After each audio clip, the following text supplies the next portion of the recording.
ત્યારે પણ મમરી એકદમ સરસ તળ્યા પછી ફૂલેલી અને દૂધ જેવી સફેદ બનાવી છે।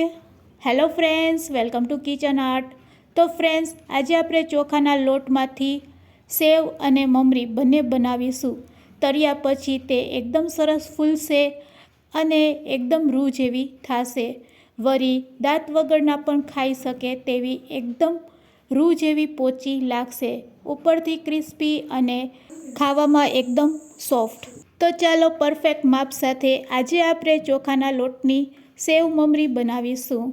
રેસીપી સારી લાગે તો લાઈક અને શેર કરજો। મારી ચેનલ ઉપર નવા હોય અને મારી ચેનલને હજુ સબસ્ક્રાઈબ ન કરેલ હોય તો સબસ્ક્રાઈબ કરી બાજુનું બેલ બટન દબાવવાનું ભૂલશો નહીં, જેથી કરીને તમને મારા નવા વિડીયોનું નોટિફિકેશન મળતું રહે। તો અહીંયા પરફેક્ટ માપ માટે આપણે સૌથી પહેલાં ચોખાનો લોટ લેશું। આ ચોખાનો લોટ એક મોટા બાઉલમાં આપણે લીધેલો છે, જેનું વજન 300 ગ્રામ છે।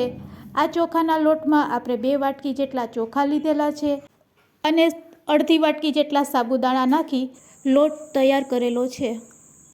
હવે આ લોટથી જ આપણે મમરી અને સેવ બંને બનાવવાના છે। તો ચોખાના લોટમાં થોડાક સાબુદાણા નાખી દેશો એટલે મમરી એકદમ સરસ સફેદ બને છે અને તળ્યા પછી તે ફૂલે છે। હવે જે વાટકાથી આપણે લોટ લીધેલો છે તે જ વાટકાના માપથી આપણે મોટા વાસણમાં પાણી ગરમ કરીશું। તો અહીંયા મેં 2 વાટકા જેટલું પાણી લીધેલું છે, સાથે તેમાં અડધી ચમચી જેટલો પાપડિયો ખારો એડ કરી દેવાનો છે। પાપડિયો ખારો નાખી પાણીને સારી રીતે આપણે હલાવી લેશું અને તેને એકદમ ઉકળવા દેશું। પાણી સરસ ઉકળે તેના માટે આપણે તેને લીડથી ઢાંકી દેશું અને 2 મિનિટ માટે તેને રહેવા દેશું। તો ગેસની ફ્લેમ આપણે હાઈ રાખવાની છે અને 2 મિનિટ પછી આપણે ચેક કરશું તો પાણી એકદમ સરસ ખદખદવા માંડ્યું હશે, એટલે સરસ આ રીતે ઉકળવા લાગ્યું હશે। આવી રીતે પાણી સરસ ઉકળી જાય પછી જ આપણે તેમાં લોટ એડ કરવાનો છે। આ રીતે પાણી સરસ ઉકળી જાય એટલે તેમાં આપણે 1.5 ચમચી જેટલું મીઠું એડ કરી દેશું। જો તમે 1.5 ચમચી જેટલું મીઠું નાખશો તો મમરી ના તો ખારી બનશે ના તો મોરી બનશે। તો બધું વસ્તુ આપણે પરફેક્ટ માપ સાથે એડ કરશું। મીઠું નાખ્યા પછી અહીંયા આપણે શેકેલા જીરાનો પાવડર 1 ચમચી એડ કરવાનો છે અને મરચાંની પેસ્ટ પણ 1 ચમચી એડ કરવાની છે। લીલા મરચાંની પેસ્ટ જો તમારે એડ કરવી હોય તો એડ કરી શકો છો। બસ ઉકળતા પાણીમાં આ બધી વસ્તુ એડ કર્યા પછી તરત જ અહીંયા આપણે લોટ એડ કરવાનો છે। અહીંયા જ્યારે તમે પાણીમાં લોટ એડ કરો ત્યારે ગેસની ફ્લેમ તમારે લો કરી દેવાની છે। હાથમાં વેલણ રાખવાનું છે અને બીજા હાથમાં લોટ રાખવાનો છે। આ રીતે થોડોક લોટ નાખતો જવાનો છે અને વેલણથી આ રીતે મિક્સ કરવાનું છે। આ રીતે તમે એક ડાયરેક્શનમાં વેલણને આ રીતે ફેરવશો એટલે આપણું ખીચું છે તે તૈયાર થઈ જશે। હવે તમારે શું કરવાનું છે, તો આ રીતે ખીચું ભેગું થઈ જાય એટલે એક વખત હાથેથી આ રીતે ખીચાને આપણે દબાવી દેશું અને લીડથી ઢાંકી દેશું અને ફક્ત 1 મિનિટ માટે તેને એકદમ લો ફ્લેમ ઉપર થવા દેશું, એટલે ખીચું એકદમ સારી રીતે પાકી જશે। તો અહીંયા ખીચું આપણું રેડી છે। ગેસની ફ્લેમ આપણે બંધ કરી દેશું। હવે ગરમા ગરમ આ ખીચામાંથી આપણે મમરી બનાવવાની છે। તો મમરી બનાવવા માટે આપણે શું કરશું, ખીચું આપણે ચમચામાં લઈ લેશું અને બાકીનું ખીચું છે તેને લીડથી ઢાંકીને રાખી દેશું। હવે સરફેસવાળી જગ્યા ઉપર આપણે એક પ્લાસ્ટિકની શીટ રાખશું અને આ પ્લાસ્ટિકની શીટને આપણે આ રીતે તેલથી ગ્રીસ કરી લેશું। હવે જે આપણે ખીચું તૈયાર કરેલું છે તેમાંથી 1 ચમચા જેટલું ખીચું લીધેલું છે તેને આ પ્લાસ્ટિકની શીટ ઉપર લઈ લેશું। ખીચું ગરમ હોય છે એટલે આપણે પ્લાસ્ટિકની શીટની મદદથી આ રીતે તેને સારી રીતે મસરી લેશું। એકદમ સરસ મસરવાથી ખીચું એકદમ સરસ સોફ્ટ તૈયાર થાય છે અને પછી તેમાંથી આપણે મમરી કે સેવ પાડીશું તો સુકાયા પછી તે ફાટશે નહીં। તો આ પ્રોસેસ ખાસ કરવાની જ્યારે પણ તમે સેવ, મમરી કે પાપડ બનાવો। આ ખીચામાંથી તમે પાપડ પણ બનાવી શકો છો, પણ પાપડ બનાવવામાં ખૂબ જ સમય લાગી જાય છે।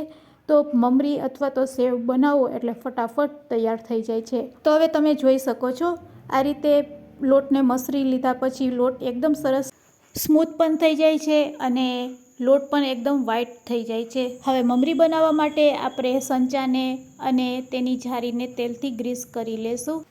આમાંથી જે ઝીણી જાળી હોય છે તે સેવ બનાવવા માટે આપણે યુઝ કરશું। સંચાને ગ્રીસ કર્યા પછી હવે લોટ તેમાં ભરી દેશું અને ઉપરથી આપણે તેને ફિટ કરી લેશું। તો અહીં આપણો સંચો તૈયાર છે. હવે બસ ફટાફટ તેમાંથી મમરી પાડીશું. તો મમરી પાડવા માટે આપણે પ્લાસ્ટિકની શીટનો ઉપયોગ કરીશું અને પ્લાસ્ટિકની શીટની જગ્યાએ તમે ચાદરનો પણ ઉપયોગ કરી શકો છો અને આ મમરી બનાવવા માટે તમે સાડીનો પણ ઉપયોગ કરી શકો છો. બસ સંચાને આ રીતે ફેરવતો જવાનો અને મમરી પાડતી જવાની. તે જ રીતે આપણે પાડીશું સેવ. તો આ રીતે મમરી પાડ્યા પછી તમારે જારી ચેન્જ કરી નાખવાની. જે સેવ પાડવાની જારી આવે તે જારી રાખી અને તમારે સેવ પાડી લેવાની. તો ચાલો હવે સેવ કઈ રીતે પાડીશું.